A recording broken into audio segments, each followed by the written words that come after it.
Hi everyone, welcome back to Helping Make Sense.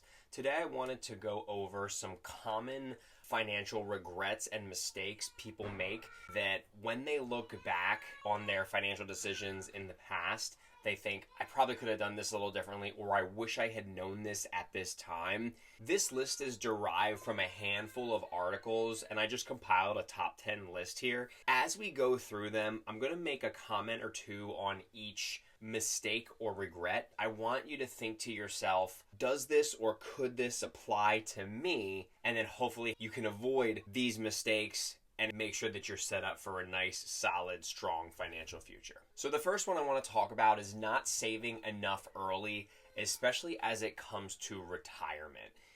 Oftentimes people will get paid and they'll just spend all their money and then pay themselves last. I want to encourage you all to, as long as you're out of debt, try to pay yourself first. Again, typically this would come in the form of a payroll deduction or an automatic deduction into a Roth IRA or an IRA. But when you do that, you don't see the money hit your checking account, so you can't spend it. So any type of way that you can automate your retirement investment, I highly encourage you to do that. Number two is going to be accumulating high interest debt, namely credit cards. If you checked out my video about compounding, you'll learn that it can be a miraculous tool to help you build wealth over a sustained period of time.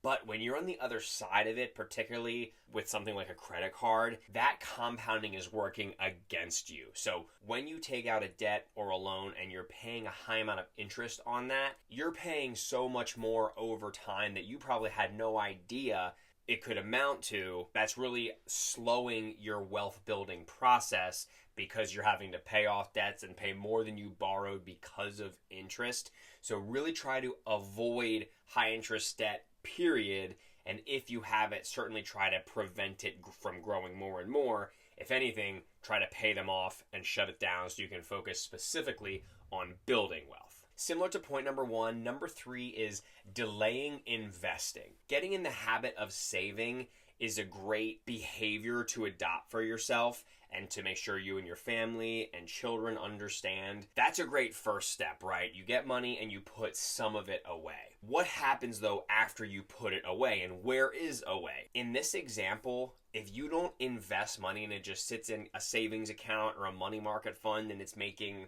a few percentage points, that's pretty much just going to keep up with inflation at best, which just means that its value isn't really going to multiply to help you over time. Whereas if you put your savings into a good mutual fund, exchange traded fund, index fund, any type of good investment vehicle that has a trusted, proven track record, you'll be in really good shape. And then you get the compounding effect where the money that you invest makes money, and then that earned money makes more money, and so on in an exponential means. Number four is not having an emergency fund. So an emergency fund I would classify as between 3 to 6 months of your expenses sitting in a cash account, like a savings account and a money market fund, where you can get to it very easily. What this prevents you from running into is problems turning into tragedies. So for example, your car breaks down. That's probably going to cost more than $1,000, whether you have to get a repair or a full-on new car. If you don't have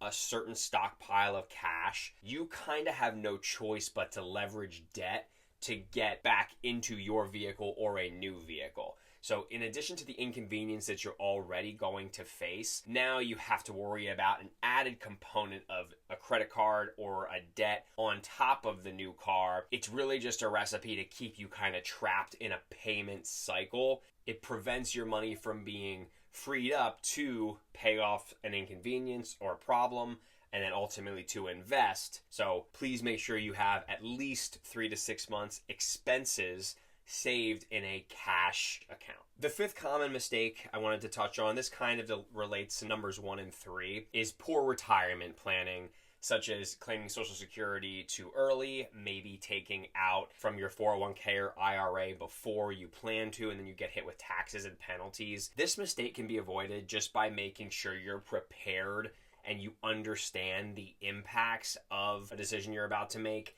namely a big purchase or a liquidation or a withdrawal from a retirement tax advantaged account, my recommendation for this is just make sure you're speaking to a financial professional, whether it's a tax person, a CPA, or any other financial advisor who can help you understand, hey, if I do this with this account, or if I want to move money from here to here, or I want to get Social Security at this age, but my spouse doesn't qualify until this age. That gets very nuanced. Highly recommend you speak to a professional to make sure that you understand how to move your money in the most advantageous way so you don't miss out on a potential benefit or take a big hit on taxes when you could have avoided it. Moving into number 6, taking on too much student loan or other debt. I would say in general, avoid debt when possible in any form. Student loans are a little tricky because I would argue that a lot of high schoolers and young adults feel that college is a necessity, and for certain careers it absolutely is. But the question becomes, how much debt do you take on to obtain a degree that may or may not pay you significantly in the marketplace?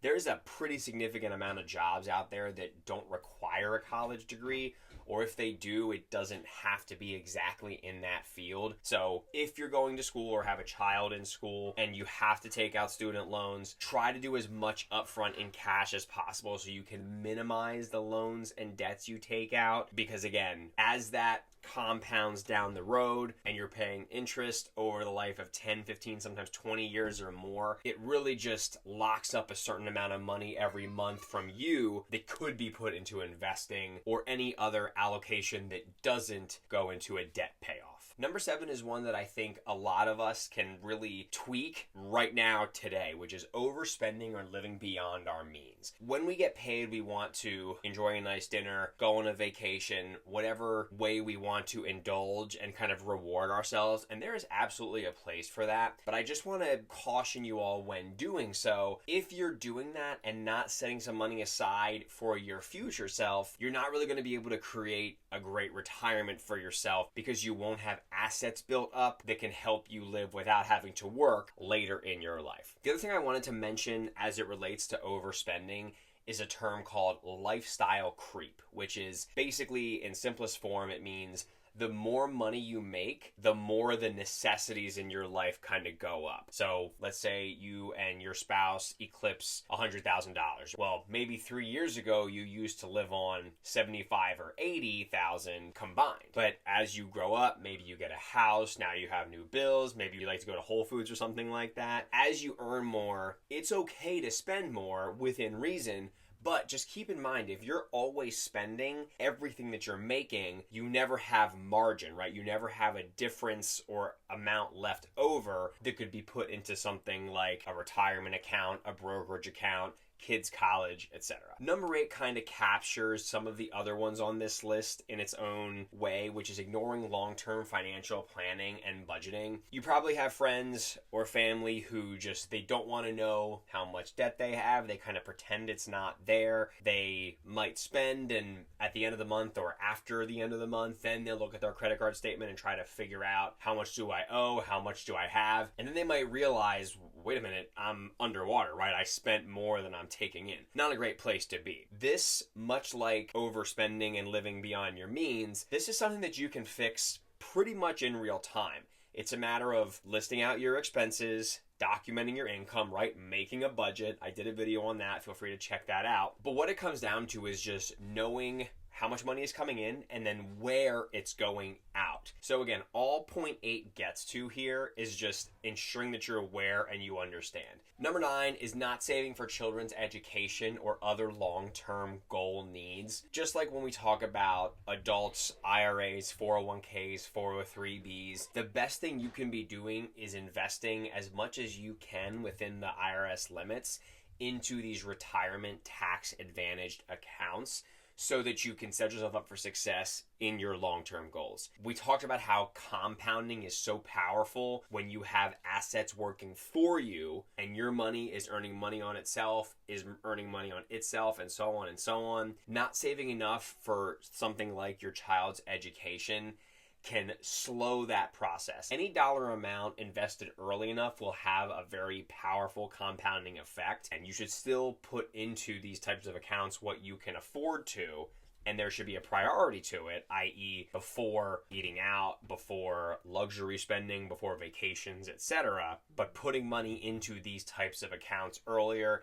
and maximizing what you can in your situation will prove to be much more beneficial when either you retire, if it's an IRA or a 401k or a 403b, or when your child turns an age where they're able to reap the benefits of a 529 plan. And then the last one here, missing opportunities to benefit from market growth.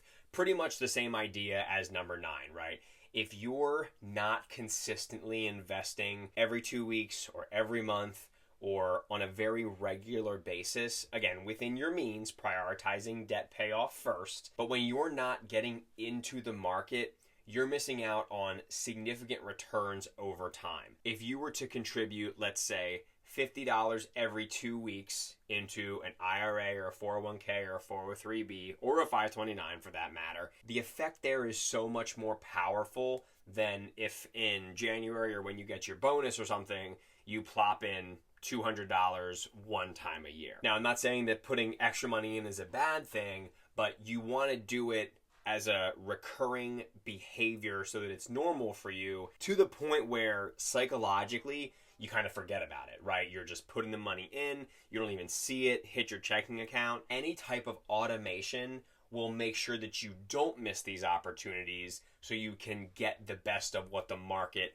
is gaining over the course of years and decades. So when looking at all 10 of those points, I do want to call out really quick that a lot of these mistakes and regrets are mostly preventable as long as you are planning early, talking to the right people, not making major decisions or investing in something that you don't understand without a good advisor, teacher, someone who is by your side who can show you how it all works. And then beyond that, it's just adopting and living a behavior to where you are prioritizing your finances, because again, these behaviors and these regrets are what will determine your future and your sustained retirement to where you can absolutely have enough in retirement or in kids' college accounts so that when you get to that point, I don't want to call it the finish line, but when you get to the point where you are withdrawing from it for your retirement, time for your son or daughter to go to college, at least then you will know, oh, okay, I'm good because I planned 10, 15, 20, 30, 40 years ago.